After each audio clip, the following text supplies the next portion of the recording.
3, 2, 1, go.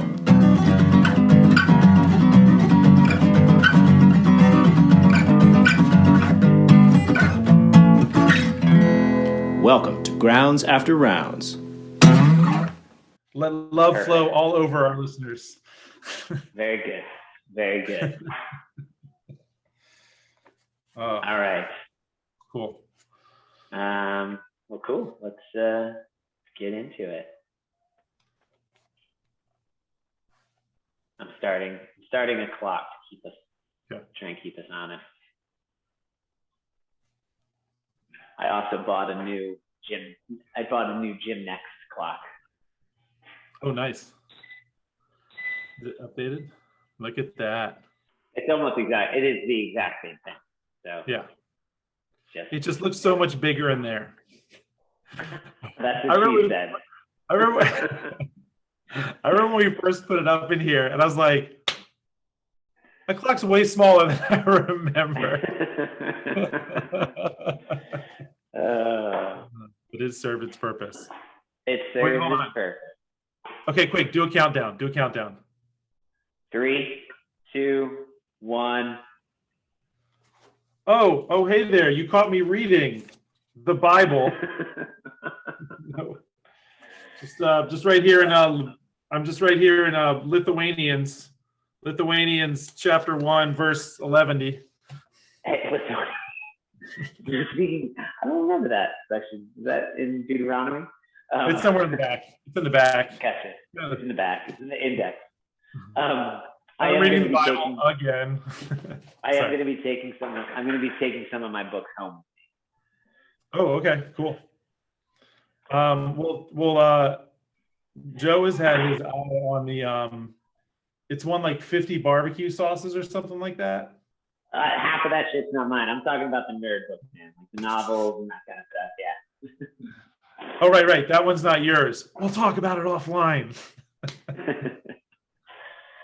Oh yeah, there's 400 sauces. That's it. There you go. That's all his.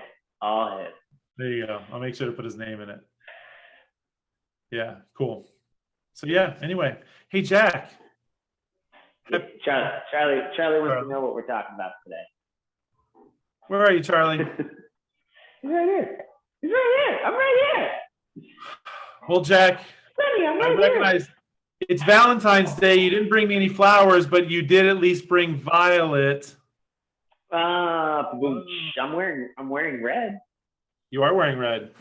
I had red on my coaching shirt. It's here. Oh, there you go. There might be some red in my underwear, but it wasn't there when I bought them. Hey.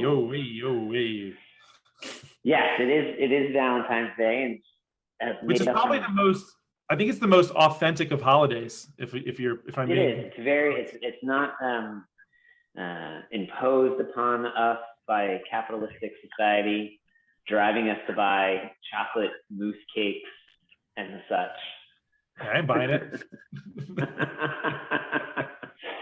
Yeah, dude, that's good thing this is coming out on Friday. Oh, babe, I told you I slaved over this for you and bought it. That's made in market. No, it's totally gonna be that like History of the World Part 1 with Moses and the 10 commandments when he drops the I bought you this whole half of chocolate mousse. Yeah, the Forrest Gump box of chocolates. I ate a couple while I was waiting. Yes, it is it's funny. It's one of those like I never cared about Valentine's Day, and every girlfriend I ever had up to my current one has you don't have what? Hey. my wife. Oh boy. Yeah, just never like really cared for it, or at least that's what they told me. So then when the day rolls around, it's like, you're not going to acknowledge it at all. I was like, but you said you didn't care. You said you don't like the holiday. You think it's stupid that people are forced to buy things for this and that. But I'm sorry, I misinterpreted that. This is not me saying this is Meg. This is saying conversations. Your we've had history, past. your history with significant others on said day. Yeah. So it's always been like, damn you, Valentine's Day. So anyway, but it's for the kids. We made heart-shaped pizzas, so that was fun. But as you said for today, the one thing that does always have a space in our heart on this most heartfelt and loving of days is this thing called CrossFit. CrossFit. Yes. CrossFit. No. Oh, you pointed at the Bible. No. You pointed at the Bible. I said CrossFit. For our audio. But CrossFit. Oh, got it. Really fit on the cross. Okay. All right. Whoa. That was good. All right. So figured, hey, on this day of love, we can just go down our lives of CrossFit, all from movements to workouts to moments to, I think, maybe CrossFit gyms that we've just loved, and just that'll just be it. Kind of like thinking about the things that we love when it comes to our favorite pastime. All right. So, do you want to go first? Or do you want me to go? I'm gonna put it on you. You go first. Let's go. So let's just keep it simple. Let's just keep it real simple. And if there's what is a movement you just love in CrossFit? You see it, you love it. It makes you feel good every time it shows up. Even when you're in it, you're like, I hate this, but I love it. I mean, for me, it's the burpee is so simple. Like, I think it was funny. I took the precision care course for the health coaching position at CrossFit, the CrossFit Precision Care. They had this 8-week course that I of course knocked out in 2.5, 3 weeks. Plus I just had some time in quarantine, still in quarantine, isolation didn't have a whole lot going on. So could knock out big chunks of it. But one of the doctors was talking about in the precision care protocol when you have an athlete who you're trying to design them like a perfect program and stuff, and half the time perfect programs don't work, but an 80% solution program done 100% of the time is always better than 100% program never done. So they were talking about their favorite movements and what movements, when you look at a program, if it's missing, you instantly are like, I don't know, it's burpees. Like if I look at something and something does not have a burpee in it at some point in their programming, I have to wonder if they really are not, like, if they don't know what they're doing. Because if you think about it from a movement, like just what it's simulating, as we get older, we are going to fall down. Like people fall down. Yeah. Can you get back up is the question. And the burpee is fall down and get up. And that's it. Like, you can do it fast, you can do it slow, you can jump down, jump up, you can step down, step up, but fall down, get up. Do it a bunch of times. And then you can like tack so many things on it. You can make it a, man maker. You can make it a devil press. You can make it a burpee box jump. You can make it a burpee cluster, which is basically a man maker. Like you can double dumbbell it. You can like all kinds of like ways to make it better, worse. Oh yeah. Like all of that. I absolutely love it. And I sadistically love how much everybody hates it and how dramatic everybody gets around it. I love that. I fucking love watching the idiocy around the dramatic response around burpees. It seriously makes me so, because I get so like irritated with how dramatic everybody gets around them. And then it just secretly makes me happier and happier. And you're just like, I want to do more burpees now. I want to do more of them now. I honestly, I feel that, if I'm coming fully clean, I feel zero empathy for how much people dislike burpees. I sadistically just really, really am happy that it causes people so much angst and ajna when it comes up.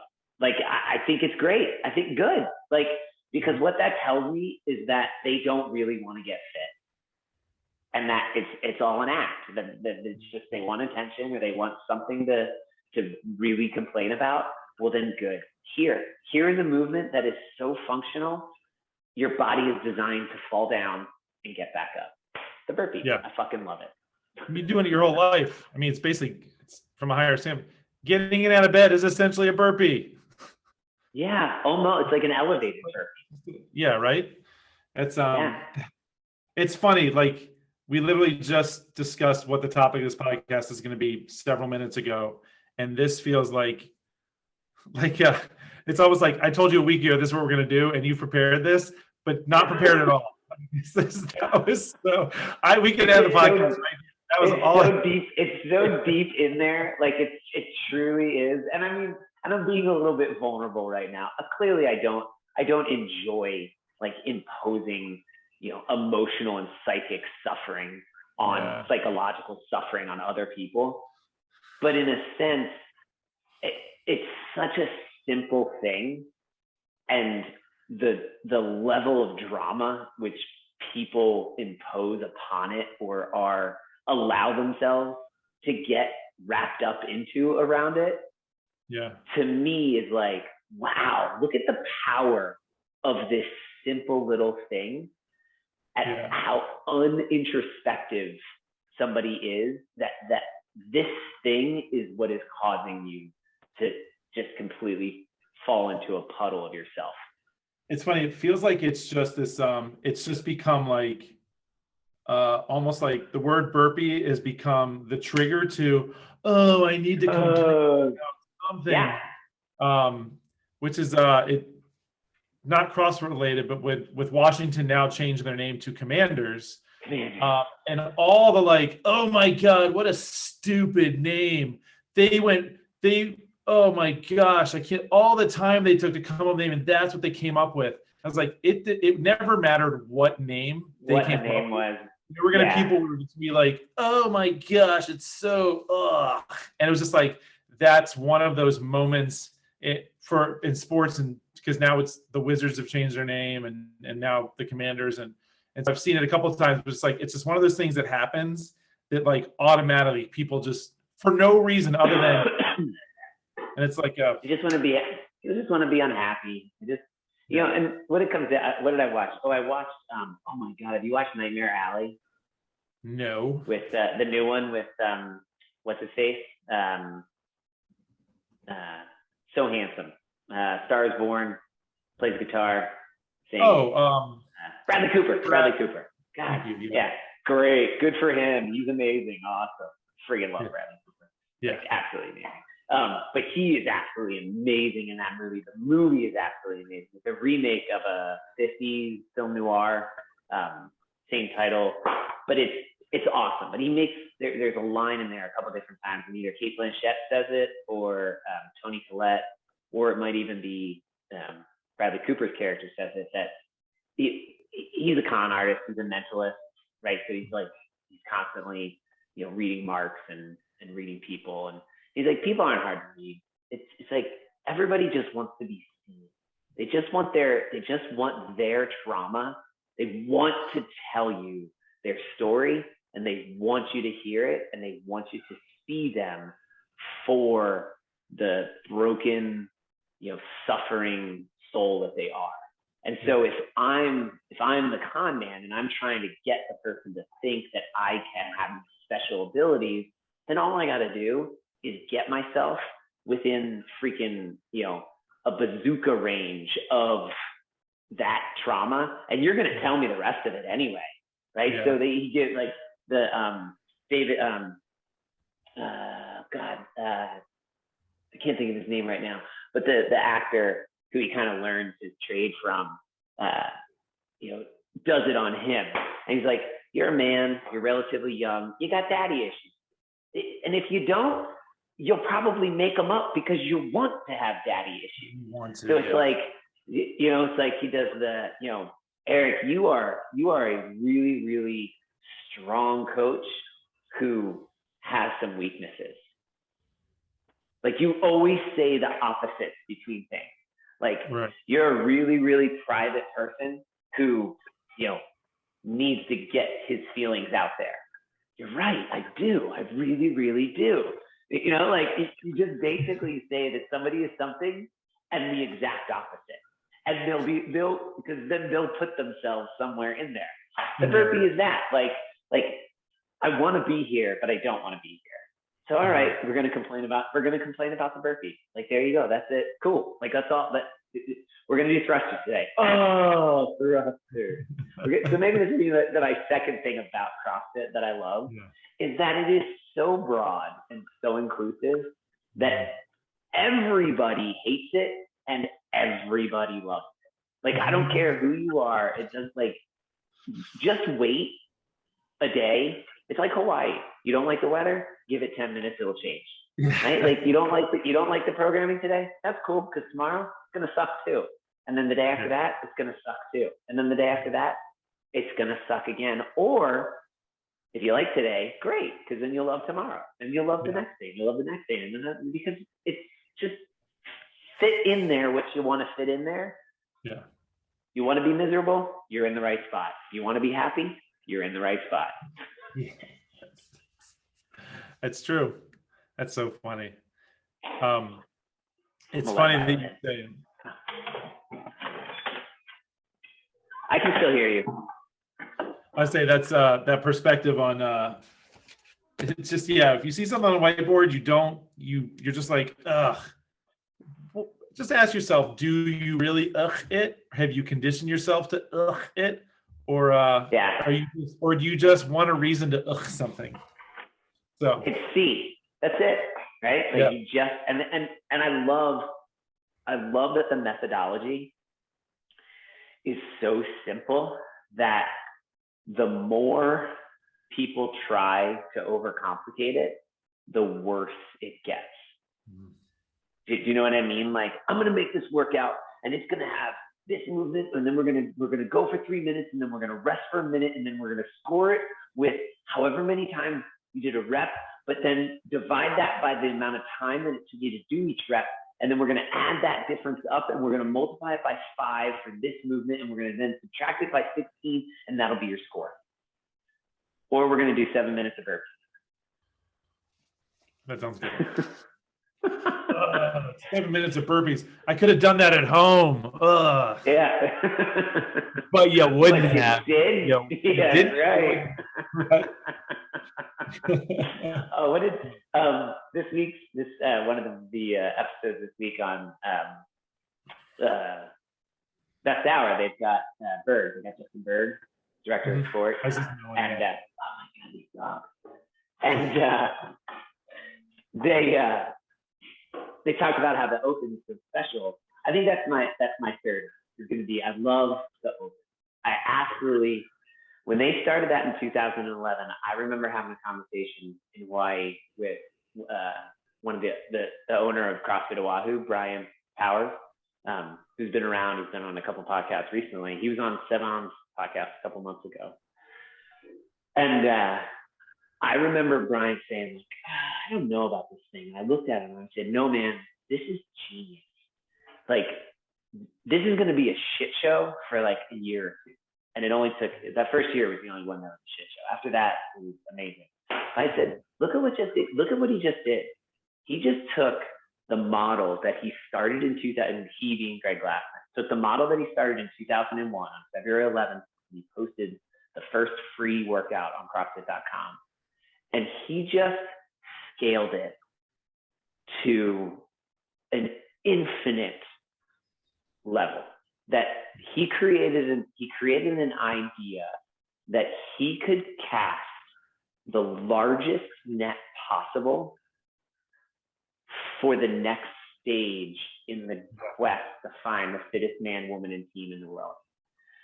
He has no idea what that platform is going to look like. He has no idea what the next stages are, but it doesn't matter because the first net cast is the entire world. Yeah.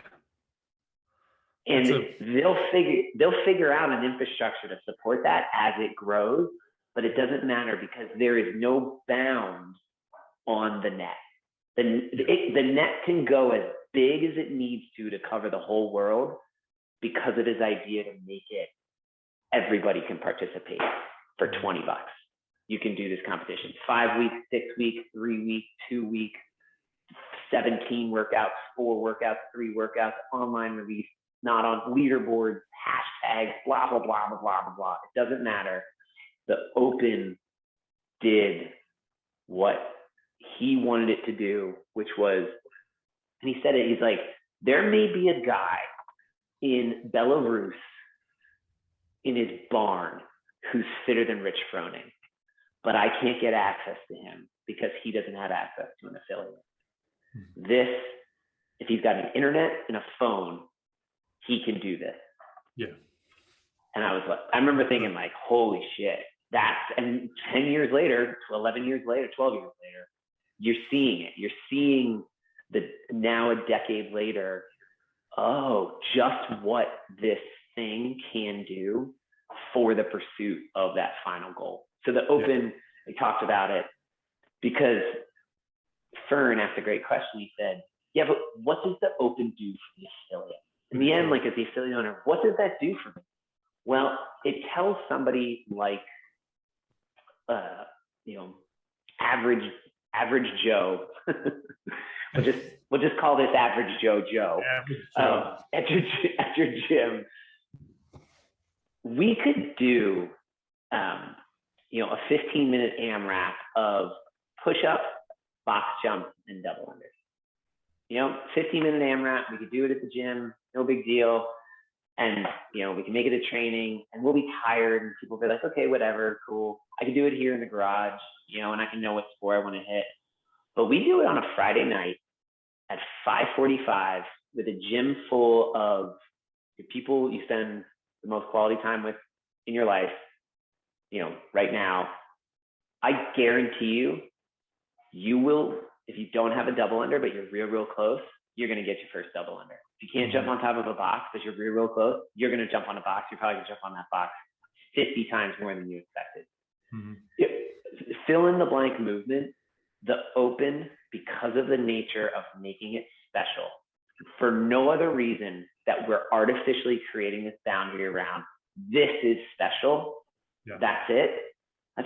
That cake that you give Meg today is going to taste just a little bit better because it's giving it to her on Valentine's Day.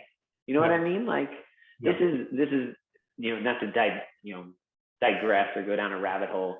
This is the thing that convinced me why I could give 2 shits about birthdays. I think they're completely ridiculous. I think, it makes no sense to me. But 20 plus years later, almost now 20 years of marriage later with Nicole, this is the same idea of, no, it's one day a year and it's the day that we've decided because it's the day you were born.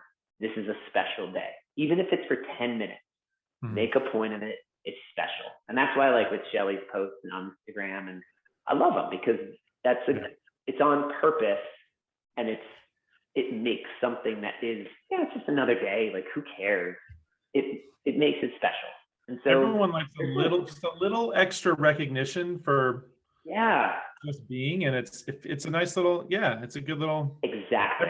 And it doesn't need to be like, right. And it's something small and it can be, but it's artificial and it's this box and we make it and we carve it out and we say, no, it's special because we're being deliberate and we're being mindful and we are purposely saying, it's your day today and you're special. So happy birthday. It's awesome. And I'm glad you're alive and I'm glad I got to know you and I know you. The Open, I feel like, is the same way. You go too far, you make it this, people can freak out, funk out over the Open. Yeah. That's too much. That's sort of like, you ruined my birthday. No, you're an idiot. Why don't you do some burpees? Because they put burpees in it. Yeah, exactly. I have to do burpees on my birthday. Right, exactly. So that's sort of I think that's my connection. That's like, because I love the open. That is one thing about CrossFit. I am the type of person, I do get excited about competition. I like the nature of competition. I like the idea of it. I like that it is objective and measurable, and right. Like I love the person who's like, well, you know, I mean, like I got some good luck weight up there, and I've been training real hard. And it's like, awesome, man. At 5 o'clock on Friday, we are going to say 3, 2, 1, go, and we're going to go head to head, and we're going to see how this plays out. Well, I mean, like, yeah, but I'm going to do it in my garage, and I'll send you my score, and be like, okay, well then we're not competing. Like that. Yeah. There is. I like the nature of it's a 1 or a 0. Yeah. I won or you won. That's it. Like on that day at that time, you either did it or you didn't. And I like that aspect. Yeah. I feel like the open, and then maybe this is also the aspect of another aspect of CrossFit that I love, is that you either squatted 200 pounds or you didn't squat 200 pounds, right? And actually in squatting, maybe even if you get depth, is it a full squat, blah, blah, blah. We can say you either had that 200 pounds on the ground and finished it with it over your head, or you didn't. Do you know what I mean? Like that's it. Like I could say you did or you didn't do it. I love the objectiveness of the methodology of CrossFit, and it removes so much of the arbitrariness of, well, is this better for me or worse? Should I do this? Right? All the theoretical, like, hey, look, did you do it? Yes. Do you feel better? Yes. Do it again.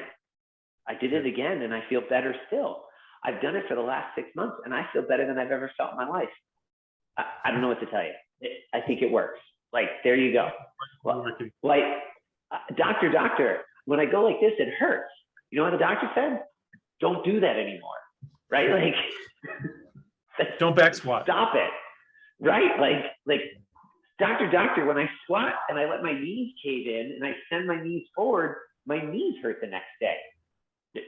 Don't do that anymore. Right? Like, there's a very objective, if I do this, it's first. Okay, first, stop doing that. And then second, like, when you look at, well, yeah, of course, because you're rounding your back, you're losing tension, you're whatever, right? Like, whatever point of performance I'm watching you fail at, and then I say, okay, let's fix that. They fix it, and then they don't hurt anymore. I go, what's that? I think this stuff works. Yeah, exactly. I think. All right, I did a bunch. Your turn. No, it's cool. And like thinking about the open and like talking about competition too. What I love is and I think it's the nature of CrossFit too. Like, you can have that person, you and that person are going, one-on-one in competition, but also like what that person does really doesn't matter when it comes to what you do. And so I think it's like, if I went and, played basketball, at Rucker Park this weekend, that guy's skill level on the other end of the court is definitely going to affect how well I play, because he's better than me, he's guarding me, he's faster than me. And so that has a big aspect on who wins the game. In CrossFit, it's I have work to do, you have work to do. My work doesn't interfere with your work in any way. You just got to try to work harder than me. And I think so. Yeah. What makes open so great for anyone and everyone, yes, it's competition. But if you're like, well, I'm not the competitive type. Are you not the competitive type? Like, you don't care, like, I don't want to compete against somebody else. Or is it just that, like, do you really not like competition? Because every time you work out, you are like, you're trying to do better. That is competition. No, I do. I would say I do know people that they really just don't care about competition, and I appreciate that. Like, that is not everybody's bag. Like, they actually don't even care what they did yesterday to what they're doing today, right? Like, they're very much able to just live in the moment. And and like they don't want to record or give a crap about numbers that they had before or whatever. In a sense, like if this program is doing its job, you don't have to. Like you kind of just, today is the day that you're here and you are the person that is here today. So be that person. Mm-hmm. I when somebody says that, I do respect that, except when they say that to avoid having to have consistency or a curiosity around, can I do something, right? Like those three things, those three words that we often use, when that becomes the excuse to not have to explore or navigate what limitations, what obstacles, what things that they're perceiving as impossible. Right. It's just easier to be like, well, I don't do that. Okay, well, and that's where like 100%, there are people that do not, like, they're just like, I don't care. Like there are people at the gym, they don't care. They don't even log scores in Sugar Walk because they don't care. They came to work out, go home, and that's it. Good. Cool. Yeah. But you're right. Like there are the people like, well, I'm not going to sign up for the Open because I don't like competition. And I know that there's some people that they're like, yeah, I don't care about the competition aspect of it. I don't care about I just want to work out. So if you're gonna do the workout on Friday, that's all I need to do. Cool, that's fine. But that's what I was getting at, is that like it's almost like a cop out. Like, well, I think you're using that as you're afraid to sign up for the Open because you think that you're going to be judged, and you think that this is not like a criticism of somebody, this is real insecurities, but it's like your performance is going to be judged based on somebody else's performance, and it doesn't really matter. Yes.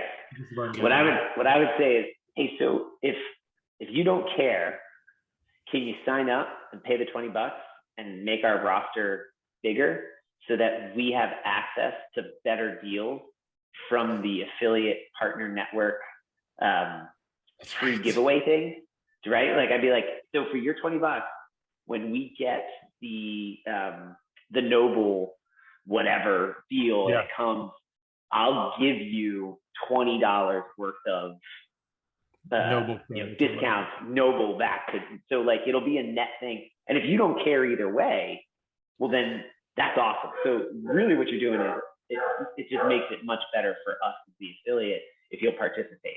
Now if that person comes back and says, well no, I really don't want to do it, then my answer is going to be, then you do care. And it's something else going on. You're just not willing to explore that. And I'm cool with that too. Just admit it to yourself that you don't want to actually explore it. And again, that comes back to what I love about CrossFit is everybody thinks we're selling exercise. Everybody thinks the gym is about fitness. It's so not. It is just an excuse to get access to people in their most vulnerable stages. And for some reason, they, in that moment, will share things, will explore things in their lives, will come to realizations about stuff that they've believed and be like, I can't believe I ever thought this. And for 5 years, it has blown me away at how impactful that can be for people. And for me as well. Like it cracks me up that people still think that you're just selling exercise. So groceries. That's right. One trip. I don't know what she said. What did you say? I'm breathing your air. Yes, you are breathing my air. And that's all one trip, right? She's not going back, right?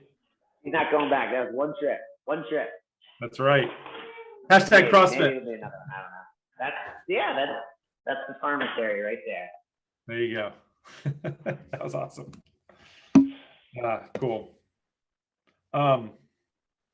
Yeah, so we love the Open, which is good timing because the Open's, by the time this comes out, is less than a week away. Yeah, seriously. Oh, that's going to be a little nauseous. That's not the COVID. That's not the COVID. That's the nerve. That's nerves. Yeah.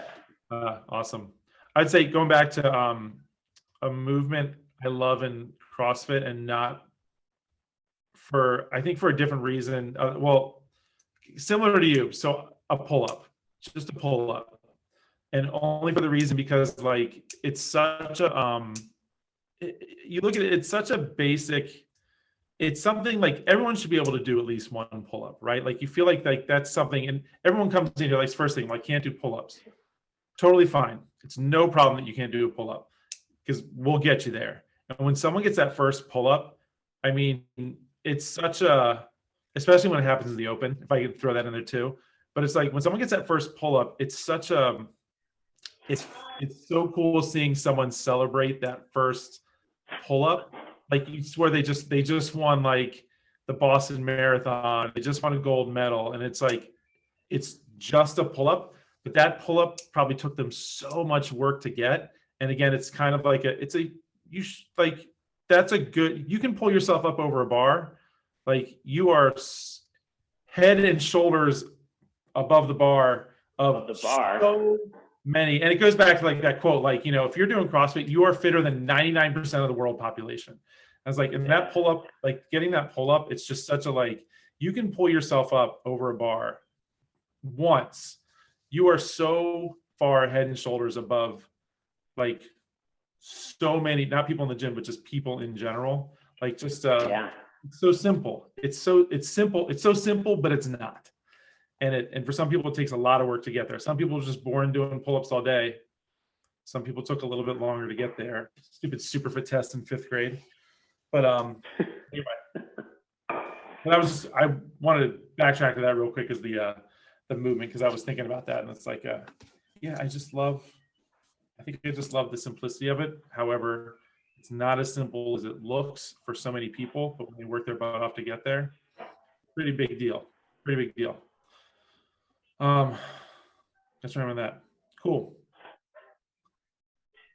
So we did an experience, a movement. Do you want to go down? You said a gym. I like.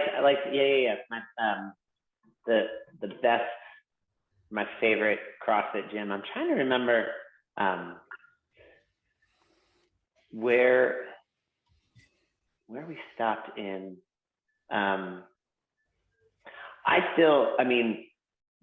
My favorite place that I ever did CrossFit, without a doubt, was in Hawaii. CrossFit Oahu, and I don't know if it's still in the same space it was in. It was downtown in Honolulu on Queen, right in the boulevard. Right. Anyway, it doesn't matter. And it was this tiny little like place, and you tuck in.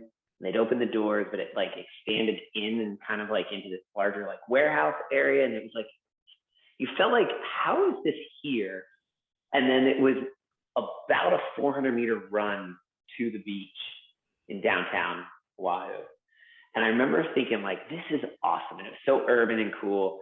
And then my buddy was like, well, I've got my own kind of CrossFit gym over on the windward side if you want to come work out with me one time. And so I drove over, and he lived right in Lani Kai, and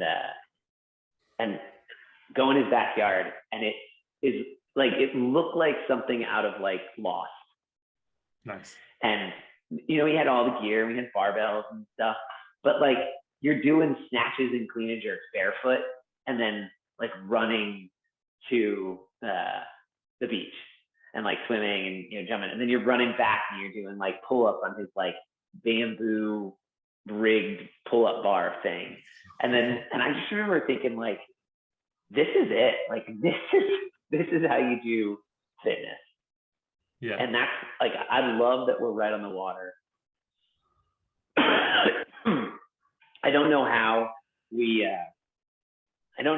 get more access to the water. You know what I mean? Like I tried when we first got back here from Hawaii, and in 2011 and 12, was like being more like Brian Meyer and like always on the water and stuff. But it was just so hard. I mean, like you just need so much shit, you know, and then like you just gotta clean your stuff, because stuff just gets eaten alive by the bay water. Yeah. Like, yeah. I mean, just it was, yeah. Hawaii was the greatest place to be exposed to CrossFit. I mean, like I had been exposed to it before, but to come into like my love of it as a thing for 2 years, in Hawaii, I think is probably the reason. And I'm still with it, but like so much of even the way our gym is laid out is still remnant of the way CrossFit Oahu was laid out. Like the labeling of things and the flow of it and stuff. Like I loved how our rig is in the center. I love that idea. And a lot of people will tell you no, like it takes up so much floor space. But it's the rig. Like it's supposed to be the thing. It's the campfire of our community. Do you know what I mean? It's the thing around which we all need to congregate. It's the altar. To continue that metaphor a little bit longer. But like that, so yeah, like CrossFit Oahu was sort of my inspiration. I often think back to it. They had amazing emblematics because they had this like graphic artist who went to the gym there. Feel like there's another gym I know that exploits a graphic artist all the time because she's awesome. So yeah, there you go. That's my space. And I've been to others. I mean, like there's a ton out there. Greg Amundsen's set up in Santa Cruz, or Amy Sakamoto's place. So was so old school with like the pull-up bars like across the entrance of the place, and they're all like hiking. Yeah. Spieler's old Park City was awesome. The new one looks pretty nice, but so not the old one. But I mean, that's the thing. Like Khalifa's first gym, and then I got a chance to go into MC Fit when it was still not fully outfitted. And I know like all of these people would say the same thing that I would say. You know what, then you take the time machine back and you deal with the shitty rent and the crappy heating and the fucking broken cement under the matting. And you know what I mean? Like you deal with all the problems. I like what I got. I got your size. I'm working out already because I need to go home. Okay. I don't know who's teaching tonight, so. Okay, cool. I'm All right. ready. Huh? No. I'll talk to you. Wednesday. So say hi to Jack. There it is. It's Joy. I knew who it was. What about me? Cool. Yeah, mine. I mean, obviously outside of Fairwinds, I have. It's funny. Like I've been to a handful of. I've been to 3 gyms in Annapolis already. I've been to a handful of gyms traveling, but it's like I think like going back to, so again, outside of Fairwinds, going back to Old Bay, and I think it's just because like that was like the first place I ever went. But I have this one image, and not to get like sappy, but I have this like, it's this one like core memory, and I think it was when I like really like became like, oh, I really love this like CrossFit thing. From not just from a workout perspective, but I can like vividly remember this day where it was like you had just coached and there was a handful of us, like class had been over for like 20 or 30 minutes. I'm sure you had somewhere to be, but you were, you were talking CrossFit and stuff, and like the sun was coming up. And so it was like the way it was like shining in the gym, and we were all just kind of hanging out. And it was this group, and I feel like it was always the same group. And like Megan and I were talking recently too about like how much fun that was. And like we had this group, and it's, people that we still stay in touch with. But it's like there was just this thing that was just so light and fun, and like there was no, I don't know, it was just this, even though you just finished this like killer workout, like it doesn't matter. I don't know. I just always have this one. I remember, I just remember this one like early on. Like I think we'd only been doing CrossFit for a few months, and but that was early on. That was a pretty special place early on, I thought. So it's well, I think we're gonna come up against the limit of this free. I should probably pay for the service again on Zoom. I've been using it a lot more recently. But I would say I think it's pretty straightforward what our gratitudes are. Mike, you know what I mean? Like I think my gratitude's CrossFit. Yeah, man. I'm happy. Go ahead. I was gonna say, even like, I still got 2 more days of isolation and quarantine, and I can feel the effects of this COVID. But I did today's workout, right? Like my my fitness is not gone, probably because, and I'm, I'll get over this, vaccinations, blah, blah, blah, whatever. But, right, like, it's legit. Like, it's a legit virus. Our fitness facilitates us being able to weather things that come our way, even if it's physical, emotional, psychological, whatever. And that's it. That's the cross fitness. And I'm pretty grateful for it. Yeah. Likewise. It's obviously changed our lives in a lot of ways. So yeah, it's good stuff. Do it to the day I die. I'll be doing burpees till the day I drop down and can't get myself back up again. That's right. Well done. That's right. I mean, really, that last rep is a no rep because you didn't get back up. I like that. I mean, that's that the day that I get a no rep on my last burpee. That's the Tell day you what, Jack, if I die before you, can you just make sure, whether it's a casket or my ashes get scattered somewhere, can you just give me a big, no rep? Yep. Just, when you're laying there or you in the ground, I'll just say, and this is the last thing I have to say to Eric, that last burpee, the no rep. No rep. That was awesome. CrossFit works. That was really, I really like that. Just put that on my tombstone. That's right, man. Fucker didn't finish his last burpee. Death before do not finish. Awesome. Cool. All right, brother. Hi, dude. I will see you. I hope to see you soon, out of quarantine, and yeah. Oh, on the great. That was good. I'm a little foggy. Got a little break. Yeah, it's all good. I still have it too. Yeah. All right. Adios. Cool. Bye, brother.